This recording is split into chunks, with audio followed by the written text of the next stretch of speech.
Bismillahirrahmanirrahim. Elhamdülillah ve salatu ve selamu ala Resulillah amma ba'd. Bugünkü günde köpçülükte katalgan, köpçülük kabılgan orulardan birisi ruhani. Can dünyonun orularının birisi adam dünya yaşosun jakşı görüp, dünyoga umtulup, ahiretти unutup, ahiretke dayardanbay koyusu. Peygamberimiz sallallahu aleyhi ve sellem en akıllı adam turalı aytkan sözleri var. Бұл нәрселерге біз дағы ой жүгіртіп, ең ақылды инсан болуға әрекеттенуіміз керек, талпынуымыз керек.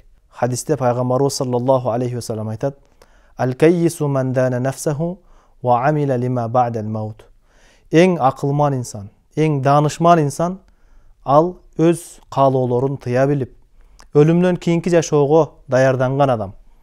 Өлімнен кейінгі жашоого даярдану деген сөздің мааниси данышмандардың бірisi айтқан алдын ала ойлонуудай данышмандык жок. Түбөлүктүү жашоо тууралуу ой жүгүртүү мына ушул эң акылмандуулук болуп эсептелет. Данышмандардын бирисинен элдер келип сураган экен: "Бизге эмне болгон? Биз жашоону жакшы көрүп калдык. Бул кыска өтүп кетчү жашоону жакшы көрүп, түбөлүктүү жашоо, акыретти унутуп баратабыз. Жана өлүмдү жек көрүп калдык. Мунун себеби эмнеде?" деп айтканда, данышман мынтип жооп берген экен: "Ли'аннакум аммартум дуньякум ва харрабтум ахиратакум." Себеби силер дүнүйө жашооңарды, бул кыскача өтүп кетчү жалган дүйнөнү куруп, түбөлүктүү жашай турган орунду, акыретти бузуп салдыңар, акыретиңерди курган жоксуңар. Андыктан курулган жерден бузук жерге баргыңар келбей атат, деп жооп берген экен.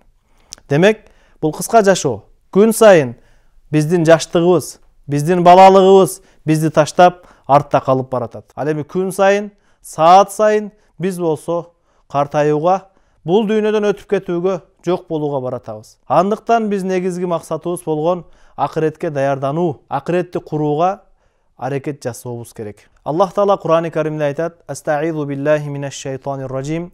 Бал ту'сирунал хаятад дунья." Силер дүйнө жашоосун, акырет жашоосунан үстөм коесуңар, алдыга коесуңар. Вал ахирату хайру ва абqa. Ал эми акырет болсо, бул жакшыраак жана түбөлүктүүрөөк. Адамдын табиятында көпкө чыдабаган, сапатсыз нерселерге кызыкпайт. Мына кудум ушу дагы бизге эскертүү болуш керек. Биз дагы сапатсыз, кыска, кыйынчылыктарга толуп турган дүйнөнү куруунун аракетинде эмес, түбөлүктүү, рахаты түгөнгүс бейишти курганга умтулуп аракеттенүүбүз зарыл. Аллах Таала бардыгыбызга дүйнөдө дагы, акыретте дагы жакшы жашоо менен, бактылуу жашоо менен жашоону насип кылсын.